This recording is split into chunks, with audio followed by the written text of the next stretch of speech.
Assalamualaikum warahmatullahi wabarakatuh. Saya Mariska Aulia dengan NPM 2413052046.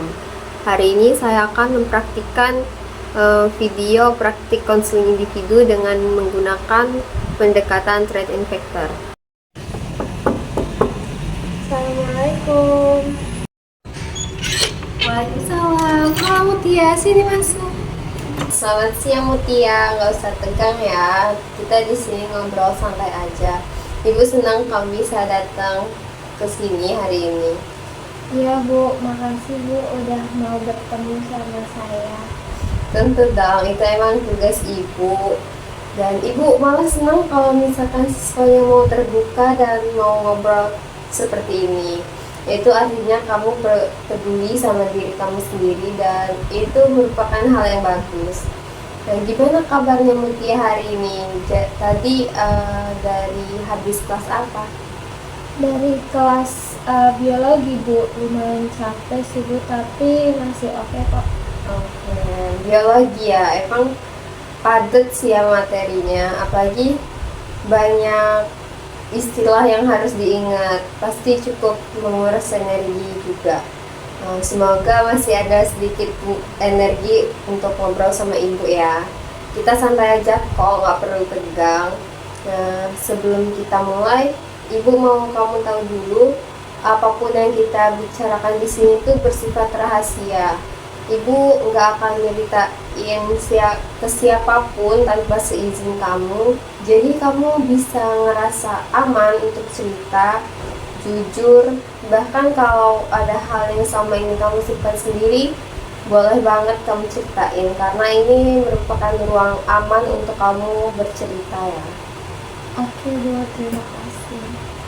Baik, nah kamu tahu kan beberapa waktu lalu kamu mengisi tes psikotes di online dari sekolah untuk keperluan belajar konseling. Iya Bu, yang soal banyak itu kan. Iya benar, yang itu. Hasilnya udah ibu terima dan tujuan kita ketemu hari ini untuk membahas hasil itu bareng-bareng. Bukan untuk menghakimi kamu ya, bukan untuk menentukan kamu harus jadi apa, tapi untuk membantu kamu untuk lebih mengenal diri kamu sendiri, terutama soal arah karir kamu ke depannya. Karena kadang kita sebenarnya sudah punya potensi tapi belum sadar akan hal itu. Gimana, kamu siap?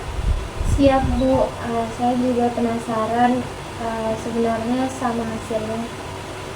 Oke, bagus. Rasa penasaran itu penting. Itu tandanya kamu mau berkembang.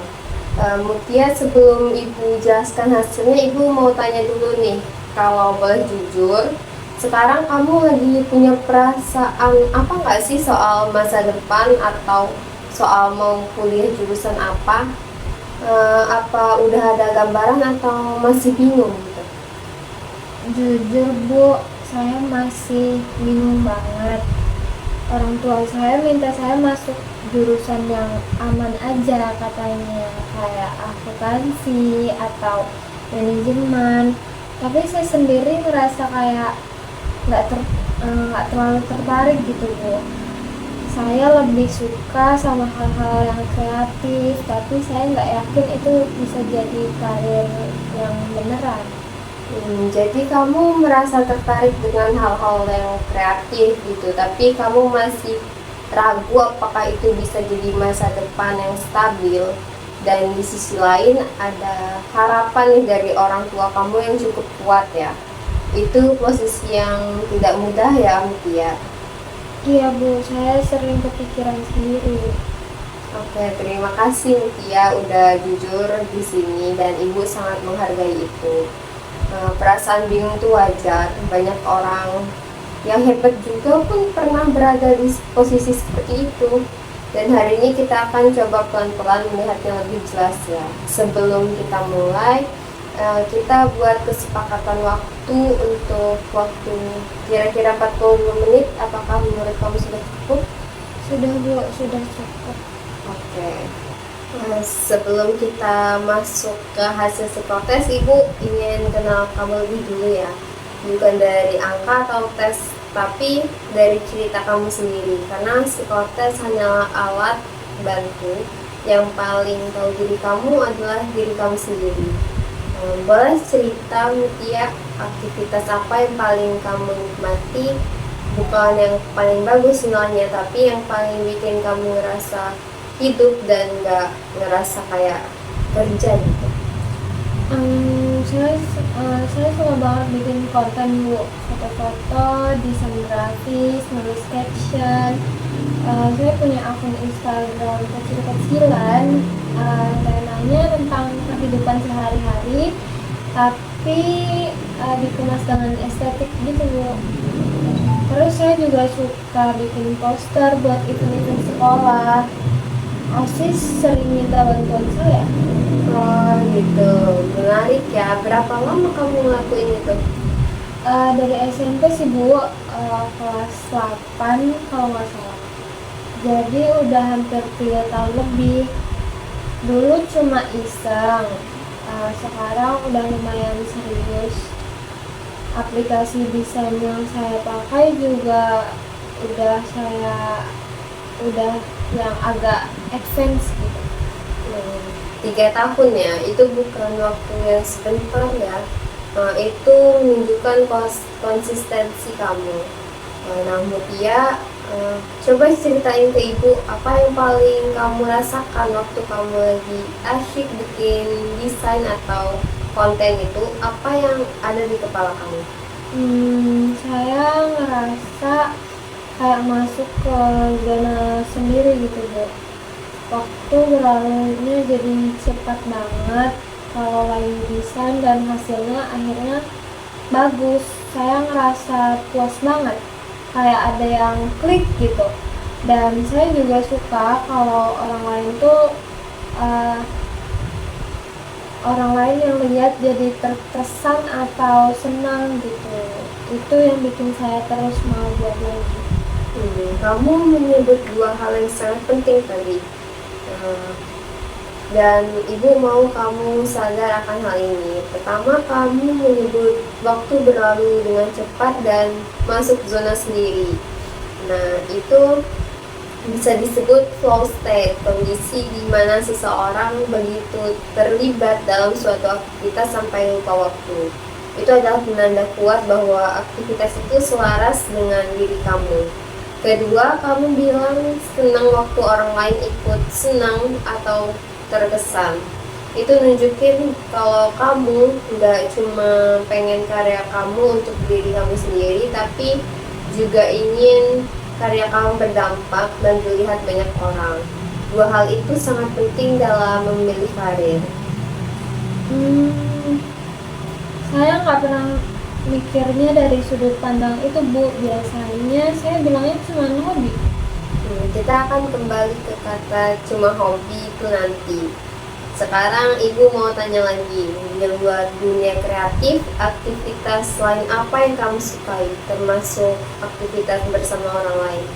Saya suka ngobrol Bu, suka dengerin cerita orang. Teman-teman sering curhat ke saya, dan saya nggak pernah ngerasa bosan dengan mereka, malah saya enjoy. Terus saya juga aktif di OSIS, bagian seksi acara. Saya suka ngatur acara, koordinasi sama banyak orang. Kamu suka posisi di mana kamu bisa mengkoordinasikan dan berada di tengah-tengah orang banyak. Itu kesan yang ibu tangkap, benar? Iya Bu, lumayan. Walau kadang capek juga sih kalau lagi banyak konflik antar anggota. Kamu pernah menghadapi konflik di OSIS? Ceritain dong, kamu biasanya gimana menghadapinya? Saya biasanya jadi penengah Bu. Saya dengerin dua belah pihak, terus saya coba cariin titik tengah. Kadang saya yang harus ngomong ke keduanya satu-satu dulu biar suasananya adem sebelum ketemu bareng. Mutia, itu bukan kemampuan yang semua orang punya loh. Kemampuan untuk mendengarkan dua sisi, menjadi penengah, dan mencari solusi. Itu namanya kemampuan mediasi dan itu sangat relevan di banyak bidang karir. Beneran Bu, saya kira itu hal yang biasa-biasa aja. Enggak sama sekali. Nah, sekarang satu pertanyaan terakhir sebelum kita masuk ke hasil psikotes. Kalau kamu bisa milih, nggak ada batasan orang tua, nggak ada pikiran soal uang atau gengsi, kamu membayangkan diri kamu di usia 30 tahun melakukan apa? Bekerja seperti apa, di mana, dan dengan siapa? Kalau bebas, saya bayanginnya saya punya studio kreatif sendiri Bu. Kayak agensi kecil yang bikin konten, branding, desain, tapi bukan cuma buat cari uang. Saya pengen bikin konten yang punya makna, yang bisa bantu orang lain juga. Entah itu konten edukasi, konten sosial, atau apalah. Pokoknya ada unsur berguna buat orang lainnya. Nah, Mutia, mimpi itu sangat indah ya, dan ibu mau kamu ingat apa yang baru aja kamu bilang. Karena kita akan kembali ke sini di akhir sesi. Sekarang ayo kita buka hasil psikotes kamu. Oke Mutia, ini hasil psikotes kamu. Ibu akan bacakan dan jelaskan satu persatu ya. Oke, siap Bu. Jadi sambil kita ngeliat ini, ibu minta kamu aktif kasih tanggapan setuju atau tidak, terasa menggambarkan kamu atau tidak, karena yang paling berhak menilai diri kamu itu adalah diri kamu sendiri. Jadi hasil psikotes ini hanya cerminan dan bukan vonis, oke? Oke Bu. Oke, kita mulai dari kepribadian. Ini kamu mengisi tes Enneagram dan hasilnya kamu masuk ke tipe 2 yang disebut helper atau si penolong. Nah, artinya kamu memiliki kemampuan alami untuk menciptakan suasana yang hangat dan akrab di sekitar kamu. Kamu pandai membangun hubungan yang erat dan tulus, serta banyak orang yang merasa nyaman gitu berbagi cerita sama kamu dan perasaan dengan kamu. Energi positif dan empati ini sering jadi sumber kekuatan bagi orang lain saat mereka membutuhkan dukungan. Kamu juga mampu menginspirasi orang di sekitar kamu untuk lebih peduli dan saling membantu. Nah, kalau kamu baca itu rasanya gimana? Apakah itu menggambarkan kamu? Iya Bu, saya rasa cukup akurat. Pertama di bagian ini, orang merasa nyaman berbagi cerita. Itu memang sering banget terjadi Bu. Bahkan sama orang yang baru kenal, kadang mereka langsung cerita hal-hal personal ke saya. Oke, itu kejadian yang menarik ya. Kamu pernah berpikir mengapa orang tuh bisa langsung percaya sama kamu? Iya Bu, mungkin karena saya emang dengerin ya Bu. Saya nggak langsung ngejudge dan saya nggak nyebarin cerita gitu ke orang. Oke, tepat sekali. Kemampuan mendengarkan tanpa menghakimi dan menjaga kepercayaannya itu adalah dua dari trait yang terpenting dalam profesi yang berhubungan dengan manusia, kayak konselor, psikolog, fasilitator, public relation officer. Semua butuh itu. Tapi ibu juga mau kamu jujur, di sini disebutkan bahwa tantangan tipe 2 adalah, coba kamu baca bagian ini. Tantanganmu belajar berkata tidak tanpa merasa bersalah. Iya Bu, ini juga benar banget. Saya susah banget nolak permintaan orang, takut ngecewain. Oke, terima kasih ya Mutia udah jujur. Itu ada kesadaran yang sangat penting dan sangat matang untuk kamu. Dan ini penting tuh pilihan karir kamu. Kamu perlu bidang yang memungkinkan bantu orang, tapi juga punya struktur dan batasan yang jelas supaya kamu nggak terkuras. Kita catat ini ya.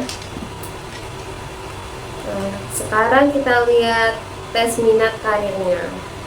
Ini namanya tes Holland Piasek. Piasek adalah singkatan dari 6 dimensi minat, yaitu realistik, investigatif, artistik, sosial, enterprising, dan konvensional. Nah, Mutia, hasil tertinggi kamu ada di dua dimensi, artistik dengan skor 80% dan enterprising dengan skor 78%. Kombinasi ini disebut dengan tipe IA, artistic enterprising. Nah, jadi kamu ini bisa menjadi wirausaha kreatif yang memadukan visi artistik dengan semangat bisnis. Nah, sebelum Ibu jelaskan lebih lanjut, kamu kaget gak sama hasilnya? Artistiknya sih nggak kaget ya Bu, tapi enterprisingnya yang agak bikin surprise. Saya nggak pernah mikir kalau diri saya sebagai orang yang berbisnis gitu. Bisa Ibu tanya, waktu kamu bantu teman jualan online dan ngurusin visual brandingnya, kamu melakukan itu sebagai apa? Sukarela atau ada perhitungan tertentu? Awalnya sukarela sih Bu, tapi terus teman saya ngasih saya komisi kecil-kecilan karena penjualannya tuh mulai naik. Katanya desain saya bikin produknya kelihatan lebih menarik dan orang itu jadi lebih tertarik untuk membeli. Ya, kamu baru aja deskripsiin pekerjaan seorang kreatif director atau brand strategis. Kamu gak sadar bahwa kamu sudah melakukan pekerjaan itu dan kamu sudah dibayar atas jasa itu? Oh, saya nggak berpikir sampai sana sih Bu. Itulah kenapa enterprising kamu tinggi, karena tanpa kamu sadari kamu sudah berpikir secara strategis. Kamu nggak cuma bikin yang bagus, tapi bikin yang berdampak pada hasil penjualan. Itu bukan sekedar seni, itu bisnis kreatif. Kemudian dimensi sosial kamu juga cukup tinggi, 70%. Ini selaras dengan enneagram tipe 2 kamu ya. Kamu emang orang yang berorientasi pada manusia dan senang aktivitas sosial. Sedangkan yang paling rendah adalah realistik di 30%. Artinya pekerjaan yang bersifat teknis, mekanis, atau bekerja dengan alat dan mesin bukan favorit kamu, dan itu konsisten ya. Kamu tidak menyebut hal-hal seperti itu tadi. Iya Bu, saya nggak bisa bayangin diri saya di bengkel atau di lab teknik gitu. Oke, gak apa-apa. Justru dengan mengetahui itu, kita jadi tahu dan bisa menyempitkan pilihan kamu ke depannya. Lanjut ke tes DISC. Ini mengukur gaya perilaku dalam konteks pekerjaan dan interaksi sosial. Hasilnya kamu masuk tipe C, yaitu compliance dan influence. Compliance itu artinya kamu bekerja dengan teliti dan sistematis, fokus pada ketertiban, akurasi, dan standar kualitas. Influence artinya kamu antusias, optimis, dan suka melibatkan orang lain. Kamu bisa menginspirasi dan meyakinkan orang. Ini skor lengkapnya. Compliance ada di 42%, influence 25%, steadiness ada di 25%, dan dominance hanya 8%. Apa yang menarik dari profil ini adalah kamu punya kombinasi yang jarang. Kamu detail dan teliti di satu sisi, tapi di sisi lain kamu tuh sangat hangat dan persuasif. Biasanya orang analitis cenderung dingin dan orang hangat cenderung kurang detail, tapi kamu punya keduanya. Ya Bu, saya emang orangnya perfeksionis soal kerjaan, tapi tetap suka ngobrol dan ketawa-tawa. Oke, persis kayak skor kamu tadi ya. Dan di sini dominance kamu hanya 8%, artinya kamu bukan tipe yang suka maksa atau mendominasi. Kamu lebih suka memimpin dengan cara mengajak dan menginspirasi, bukan dengan memerintah. Itu gaya kepemimpinan yang disebut servant leadership, dan itu sangat dihargai di dunia profesional modern. Oh, jadi rendahnya dominasi itu bukan buruk ya, Bu? Sama sekali tidak dong. Justru di banyak bidang kreatif dan sosial, dominans yang terlalu tinggi itu bisa jadi bumerang karena kamu butuh kolaborasi bukan kontrol. Kamu udah oke di sana. Satu hal yang perlu kamu waspadai di profil kamu ini, di bawah tekanan kamu bisa bolak-balik antara analisis berlebihan dan kebutuhan akan validasi. Artinya kamu stres, kamu bisa overthinking, dan di saat yang sama ingin dipastikan bahwa keputusan kamu tuh udah benar oleh orang lain.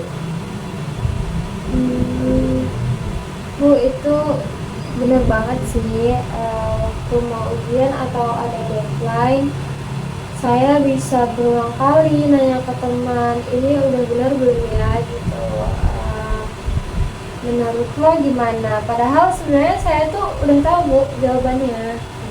Itu bukan kelemahan permanen ya, itu adalah pola yang bisa kamu kenali dan kamu kelola. Kalau kamu udah tahu pola stres kamu bisa mulai latihan untuk lebih percaya pada penilaian sendiri.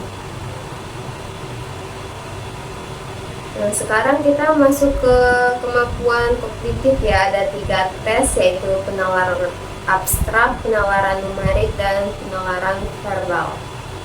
Nah, ini di penalaran abstrak kamu ada di 80%, yaitu kategori tinggi. Kamu menjawab 12 dari 15 pertanyaan. Artinya kamu disebut sebagai pemikir mendalam yang akurat. Nah, penalaran abstrak ini adalah kemampuan yang melihat pola, memahami hubungan antar konsep, dan memecahkan masalah baru yang belum pernah kamu hadapi sebelumnya.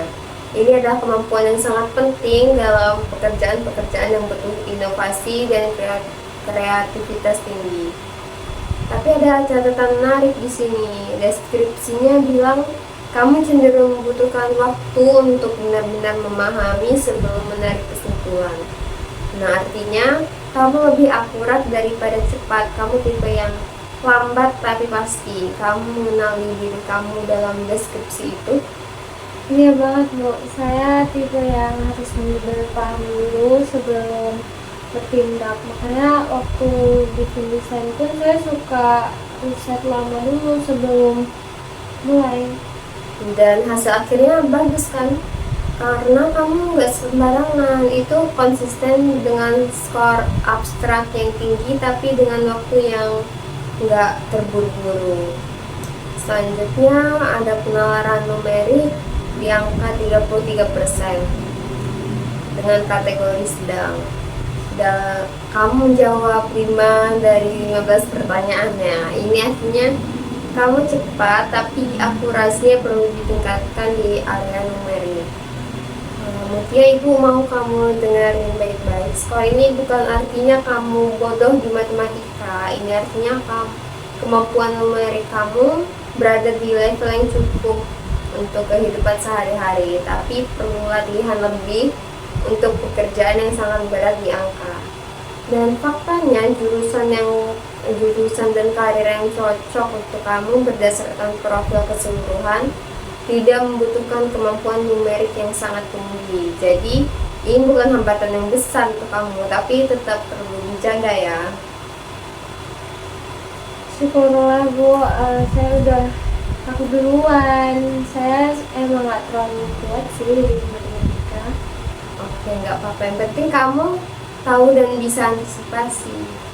Nah, selanjutnya ada penalaran verbal di angka 53% dengan kategori sedang juga. Kamu berhasil menjawab 8 dari 15 pertanyaan. Kamu disebut sebagai pembaca reflektif yang seksama. Artinya kamu hati-hati dalam memahami teks, tidak terburu-buru menarik kesimpulan. Catatan pengembangannya, coba teknik skimming, baca kalimat pertama dan terakhir setiap paragraf terlebih dahulu untuk dapat gambaran umum, baru dalami detail yang relevan. Ini akan sangat berguna di perkuliahan nanti di mana bacaannya banyak banget. Ya biasanya memang kalau baca teks panjang itu suka memakan waktu yang lama. Saya juga baca tiap katanya itu satu persatu. Itu buat kamu sangat teliti, tapi emang butuh waktu lebih lama ya. Di perkuliahan skimming itu adalah skill yang sangat menyelamatkan, bisa kamu latih dari sekarang. Dan yang terakhir ada tes kreativitas gambar dengan angka 76% dengan kategori tinggi. Ini salah satu hasil yang paling menonjol dari seluruh tes kamu ya Mutia. Skor kamu ada orisinalitas 3,8 dari 5, elaborasi 4 dari 5, fleksibilitas 4 dari 5, estetika 3,4 dari 5. Kamu disebut sebagai pemikir kreatif yang visioner. Artinya kamu secara konsisten menghasilkan ide-ide orisinal dan tidak terduga ketika dihadapkan pada tantangan visual. Kamu tidak hanya menyelesaikan tugas, kamu mengubahnya menjadi sesuatu yang sepenuhnya baru. Gambar-gambar kamu menunjukkan kedalaman imajinasi, perhatian terhadap detail, dan kemampuan untuk melihat kemungkinan di mana orang lain melihat keterbatasan. Nah, Mutia, elaborasi dan fleksibilitas kamu sempurna. 4 itu bukan hal yang mudah dicapai ya. Itu artinya kamu bisa mengembangkan ide secara mendalam dan bisa beralih ke perspektif yang berbeda dengan mudah. Itu adalah kombinasi yang sangat dicari dalam industri kreatif. Benar kan Bu? Saya nggak nyangka waktu ngerjain tes gambar itu, saya pikir asal-asalan aja. Itulah yang disebut kreativitas alami. Kamu bahkan nggak ngerasa sedang berusaha keras, tapi hasilnya luar biasa. Itu karena emang sudah jadi bagian dari cara berpikir kamu. Oke Mutia, sekarang Ibu akan ngajak kamu untuk melihat gambaran besarnya ya. Ibu akan ngerangkum semua hasil tadi jadi satu potret diri kamu, dan coba kamu dengarkan dan rasakan apakah ini resonan buat kamu. Nah, dari semua tes yang kamu ikuti tadi muncul 3 kekuatan utama yang sangat konsisten nih. Yang pertama, kreativitas yang tinggi. Baik dari tes Holland maupun tes kreativitas gambar, kamu secara konsisten menunjukkan kemampuan berpikir orisinal, visual, dan inovatif. Kedua, jiwa sosial dan empati yang kuat. Dari enneagram tipe 2 dan dimensi sosial di Holland yang 70%, kamu adalah orang yang berorientasi pada manusia. Kamu ingin pekerjaan yang berdampak pada orang lain, bukan hanya menghasilkan produk. Ketiga, potensi kepemimpinan dan pengaruh. Dari enterprising 78% dan TISC tipe influence, kamu punya kemampuan untuk memotivasi, meyakinkan, dan menggerakkan orang lain. Kalau ketiga hal itu digabungkan, kamu tahu itu gambaran profil siapa? Kayak orang yang kerja di bidang kreatif tapi juga bisa memimpin gitu. Tepat sekali, itu bukan profil yang langka ya Mutia. Itu justru profil yang sangat dibutuhkan di industri kreatif, komunikasi, dan kewirausahaan sosial. Psikotes ini bahkan secara spesifik nih menyebutkan beberapa bidang yang cocok untuk kamu, kayak ilmu komunikasi, kreatif directing, marketing, content strategi, atau kewirausahaan kreatif. Gimana perasaan kamu mendengar ini? Senang sih Bu, kayak akhirnya ada yang memvalidasi apa yang saya rasakan selama ini, tapi tetap ada rasa takut orang tua itu nggak setuju, takut nggak bisa cari kerja juga. Sangat memahami perasaan itu yang mulia. Di satu sisi udah ada nih kejelasan dan kegembiraan, tapi di sisi lain ada kekhawatiran yang nyata. Itu sangat manusiawi. Dan ibu mau kamu tahu, kedua perasaan itu boleh ada secara bersamaan. Mutia, sekarang ibu mau kita bicara jujur ya tentang hambatan yang kamu rasakan. Kamu tadi menyebut dua hal, orang tua dan ketakutan soal masa depan karir. Boleh kita eksplorasi satu persatu? Boleh, Bu. Soal orang tua dulu nih. Kamu bilang mereka menyarankan jurusan yang aman seperti akuntansi atau manajemen. Menurut kamu apa yang mereka khawatirkan sendiri? Kayaknya mereka itu takut saya nggak dapat kerja yang stabil, Bu. Mereka bilang bidang kreatif itu susah cari uangnya. Itu kekhawatirannya sangat wajar sih dari orang tua yang sayang sama anaknya. Dan ibu nggak akan bilang mereka salah karena kekhawatiran mereka berasal dari rasa sayang mereka terhadap kamu. Tapi ibu ingin kamu tahu satu fakta, industri kreatif di Indonesia sekarang adalah salah satu sektor dengan pertumbuhan tertinggi. Bidang seperti content creation, digital marketing, UX atau UI design, dan creative entrepreneurship justru sangat dibutuhkan. Kamu sudah punya modal nyata dari sekarang. Pertanyaannya bukan apakah bidang kreatif bisa menghasilkan, tapi apakah kamu siap membuktikannya? Saya mau mencobanya, Bu. Mutia, ibu perhatiin satu hal. Tadi kamu bilang mau mencoba, tapi tadi kamu juga bilang udah punya akun Instagram, udah pernah bikin desain buat event sekolah, sudah bantu teman jualan online. Kamu sudah mencobanya sebenarnya. Kamu bahkan sudah melakukannya. Yang kurang bukan kemampuan kamu, tapi mungkin kepercayaan diri untuk menyebut itu sebagai karir serius. Gimana menurut kamu? Iya, Bu. Saya nggak pernah mikirnya tuh sampai segitunya. Saya selama ini saya nganggapnya cuma hobi. Dan itulah yang perlu kamu ubah, bukan aktivitasnya, tapi cara kamu memandangnya. Baik Mutia, sekarang kita masuk ke bagian yang paling penting, langkah ke depan. Ibu mau ajak kamu buat rencana yang konkret ya, bukan rencana yang muluk-muluk, tapi yang bisa kamu mulai dari sekarang, dari posisi kamu sebagai siswa SMA. Pertama soal jurusan kuliah.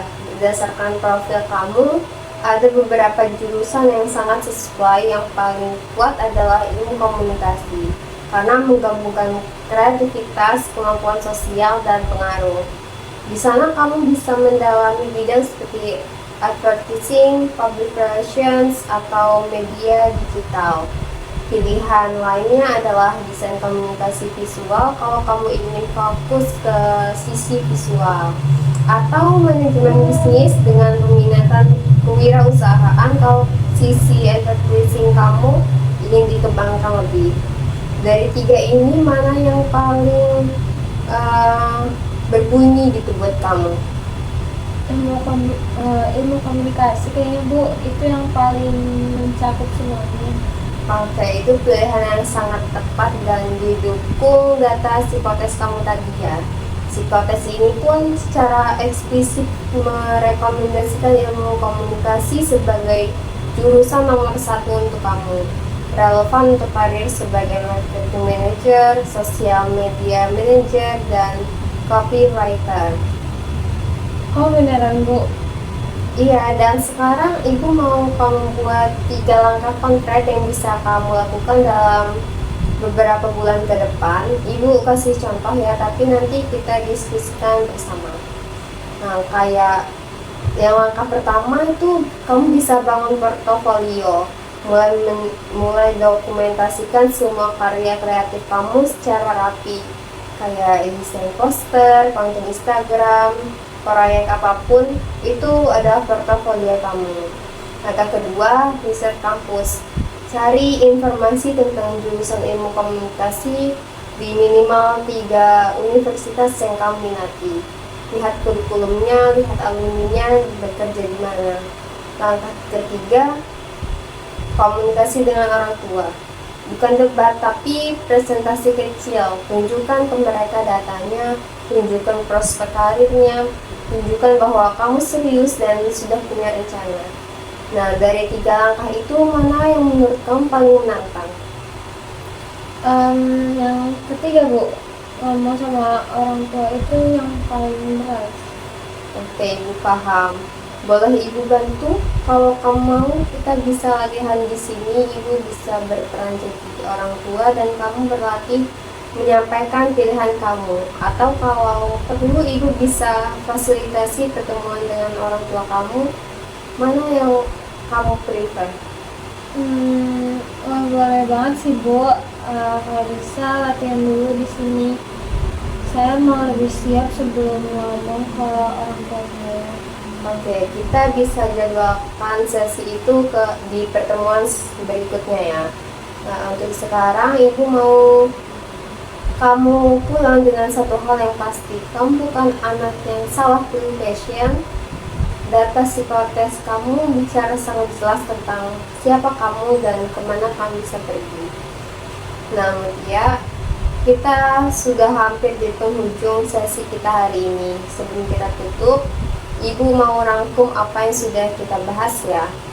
Hari ini kita udah sama-sama melihat bahwa kamu adalah pribadi dengan kreativitas tinggi, empati yang kuat, dan jiwa kepemimpinan yang sesungguhnya. Psikotes kamu secara konsisten menunjukkan bahwa kamu paling cocok di bidang yang menggabungkan kreativitas dan pengaruh sosial, dan ilmu komunikasi adalah salah satu pilih terbaik ke sana. Kita juga mengidentifikasi 3 langkah konkret yang bisa kamu mulai: membangun portofolio, riset kampus, dan bersiap untuk berbicara dengan orang tua. Sebelum Ibu tutup, ada satu pertanyaan terakhir dari Ibu. Setelah sesi ini, kamu merasakan apa? Lega banget Bu. Kayak selama ini saya ngerasa sendirian sama kebingungan saya ini. Sekarang kayak ada yang lihat saya dan bilang kamu di jalur yang benar kok. Jadi saya jadi lebih yakin Bu. Ibu sangat senang mendengar itu, Mutia. Dan kamu perlu tahu, keyakinan itu bukan dari Ibu, tapi itu udah ada dalam diri kamu sendiri. Ibu cuma bantu kamu melihatnya lebih jelas. Oke, ini hasil ringkasan psikotes kamu dan 3 langkah yang kita sepakati hari ini. Ibu minta kamu taruh di tempat yang sering kamu lihat ya. Makasih banyak Bu. Sama-sama. Nah, untuk tindak lanjut kita jadwalkan di sesi berikutnya ya, di minggu depan. Dan untuk pelatihan berbicara dengan orang tua, kamu catat ya, hari Kamis jam 10 pagi di ruang BK. Bisa? Bisa Bu, saya akan catat. Baik, Ibu tunggu kamu minggu depan ya. Jaga diri, jangan lupa mulai dokumentasikan karya-karya kamu dari sekarang. Kamu bisa, Mutia. Siap Bu, makasih ya Bu. Oke, sama-sama.